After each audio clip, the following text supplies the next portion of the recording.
Hi guys, it's Phoebe. Welcome back to my channel. It's been a while because between the holidays and work, I just couldn't sit down to film. So that being said, I have kind of a lot that I want to cover in this particular video. I want to cover the very few books that I read in December, and since it's January 7th, I want to go ahead and talk about the books that I've read so far this month. Most of them I had started in December anyway and just didn't finish them until January.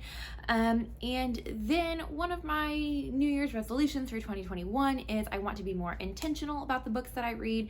In 2020, I was more of a, let me backtrack. In 2019, I really had like TBRs where I laid out books that I wanted to read for particular seasons or particular months. And for 2020, I was just more of a mood reader, kind of picking up whatever I wanted to or felt like at the moment. And I think that kind of hurt me on some months as far as my reading goals went. There were some months where I read a ton and some months where I only read like one or two books. And so for this year, I'd like to be a little bit more intentional and a little bit more spaced out where I'm reading more consistently. So this year I'm going to do at the end of my monthly wrap-up videos. It's also going to be like a quick TBR for the next month, just to try to give myself some accountability so that I get to all the books that I want to get to this year instead of just picking up things at random. That being said, let's jump into my December/early January wrap. So in December of 2020, I only read two books.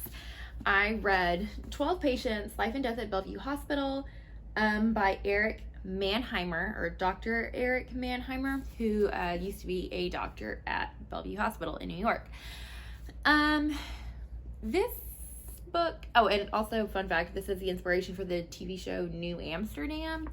As a nurse, I'm not really into medical shows because they're always super fake because they have to be dramatized.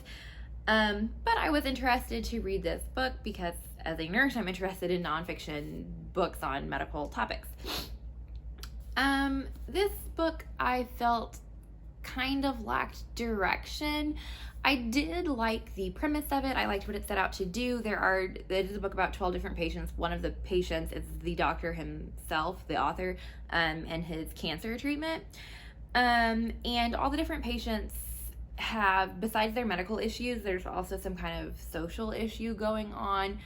For example, when they're struggling to treat a young teenager who's been in the foster system, and she says she's suicidal, she knows she's gonna fall through the cracks of the system, or there's a patient who is an undocumented immigrant who has he gets diagnosed with cancer, and he basically wants to go home to Mexico to die with his family, but there's the issue of transporting him safely when he's so sick, and also he doesn't have his documents here in the US, and it just makes things complicated.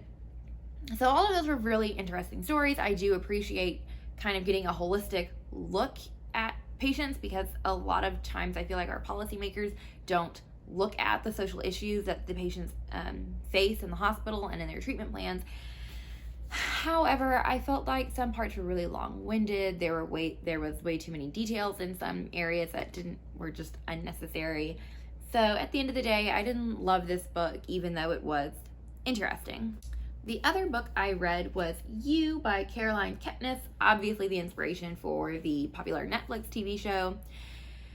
This book was good, super different. In case you don't know, it's from the perspective of a stalker and this woman that he is falling for. And the whole book is written in the second person, which made me super hesitant going into it because I've never read a book in the second person. When I started it, it was like, this just feels weird. But pretty soon, it adjusted, and I thought this book was super fascinating to be from so much the stalker's perspective. And it was just so creepy to feel so inside his mind and so inside his thought processes for all the things that he does to try to get to this girl.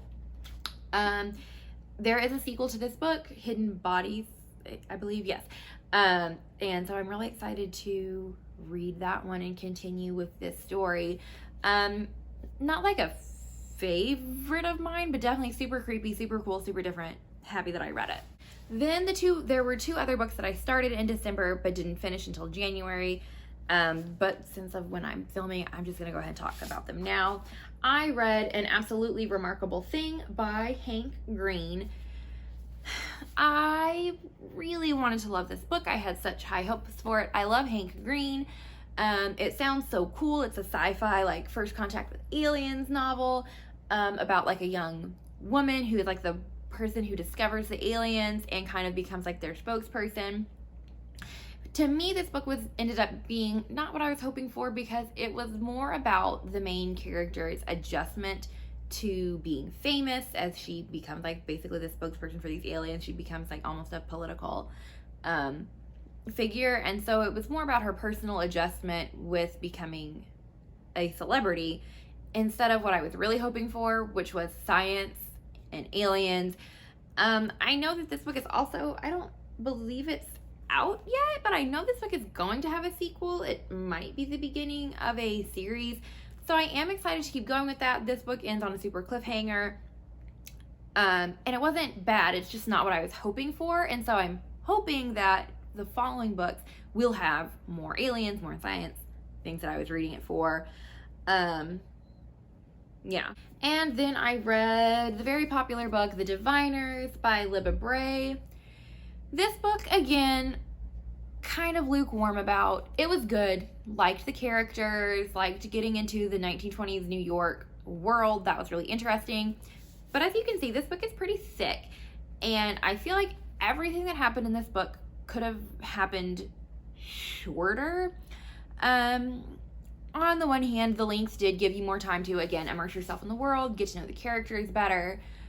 But at the same time, there were parts where I was like, just like get to the action. Like, the characters I felt spent longer than I would have liked, kind of like stumbling around New York looking for clues to solve the murders or whatever. I guess I should explain the premise of the book. The premise of the book, it's set in 1920s New York.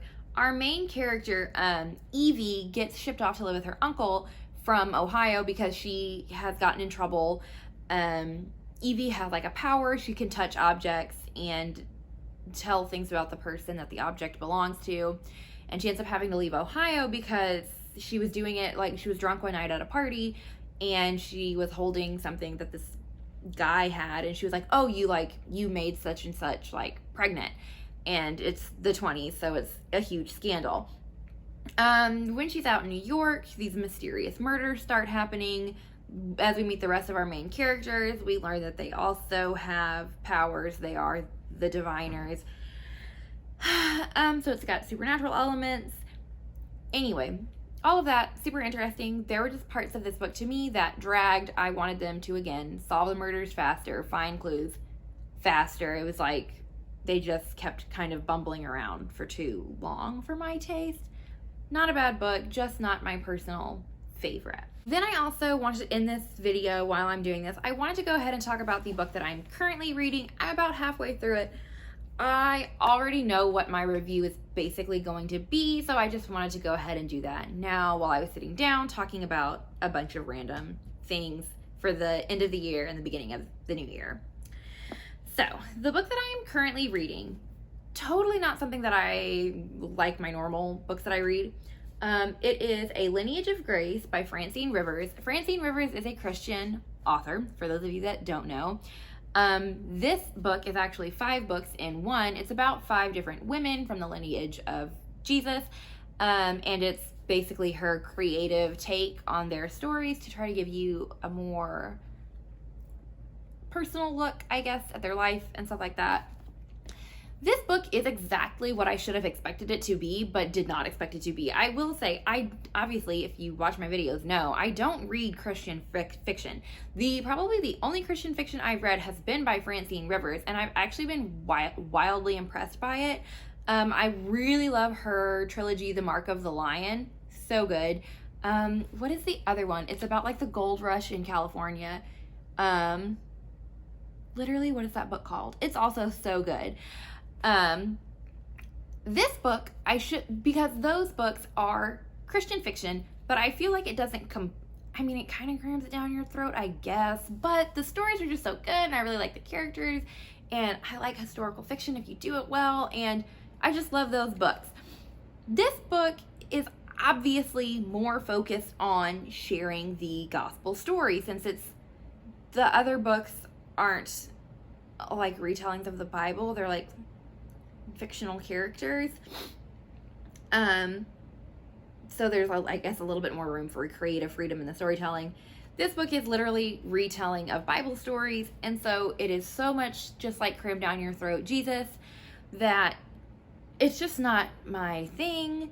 But I've started it, so I'm gonna finish it because that's who I am as a person. And it's not that it's bad, because it's exactly what you would expect, but I'm just really bad at like rubbing my two brain cells together and going, this is a fictional book, Phoebe, about Bible stories. You're not going to like it because it's just going to be cramming Jesus down your throat for like 500 pages.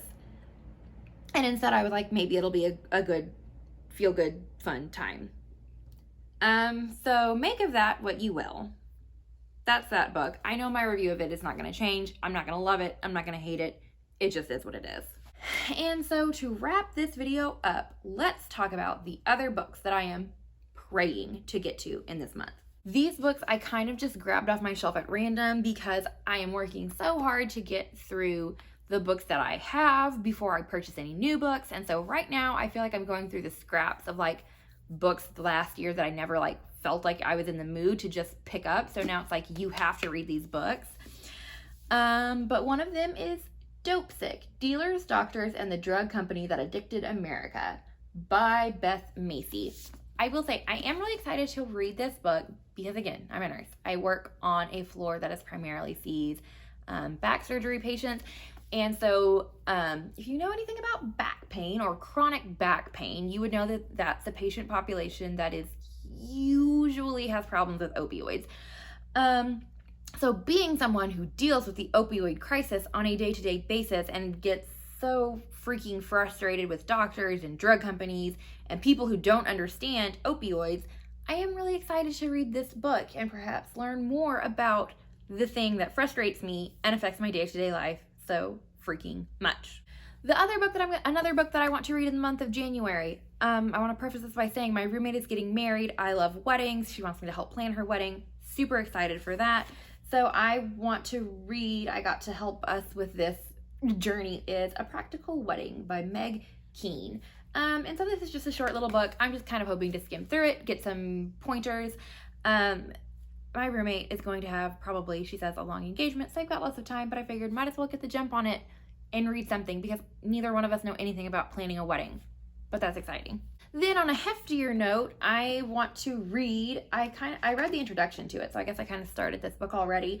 The Fabric of the Cosmos, Space, Time, and the Texture of Reality by Brian Greene. This book is really thick. It's got thin pages with small font, so kind of nervous, and I know like it's going to be a super hefty topic, obviously. So I'm kind of nervous to see how going through this works, but I am really excited because it's a subject that I'm really interested in. And I am excited to read this book. I know I'm going to learn a lot, I hope. It's just a little intimidating. I don't know why I did this to myself. Then, to break things up, I want to continue on my reading of the Miss Peregrine's Peculiar Children series with Library of Souls, is I'm pretty sure the book that I'm on. Yeah, I don't really know what else to say about that. I was trying to get through the series. I read the first 2 books and then crapped out. So here we go. And finally, a book that I know I'm not going to finish in January, but I really need to get to. It has been sitting on my shelf for probably 2 years now. Written in My Own Heart's Blood by Diana Gabaldon. It is the 8th book in the Outlander series. I have read the first 7 books. It was, wow, a journey because they are all so freaking thick. And I feel like after the 3rd one, the story just kind of starts to like the show I actually really like. I feel like the show probably does a better job of keeping the story going. Haven't seen the latest season yet, so we'll see what I think about that. But after the first 3 books, I feel like the main conflict for me that kept me interested in the first 3 books kind of resolves by book 4. And at that point, Diana Gabaldon is just she keeps writing because she's everyone loves the characters and the book is going to sell. So it took me forever to read the first 7 books. And then once I finished that one, the 7th book, I kind of walked away from the series for a while because I couldn't take it. These books are so long for no goddamn reason. But I was just like, let's just get this big bad boy out of the way at the beginning of the year so I don't have to worry about it anymore. And at the end of the year, if I'm like on a crunch to meet my goal, which is 100 books again, I don't have this looming over my head. All right. Thank you so much for watching this video. I hope you enjoyed it. I will see you again in a few weeks. We'll see where we are on my TBR stack. I hope I do as well as I'm hoping I do on that, because 100 books in a year is kind of a lofty goal. I keep being like, I only read 100 books last year. I was hoping to like overshoot my goal. And people are like, 100 books in a year is kind of a lot. And it is. But I love to read, and so I would love to read consistently. I would love to this year overshoot my goal of 100. That would just be fantastic. But that's where we sit for now. Thank you so much for watching. I will catch you in my next video. Bye.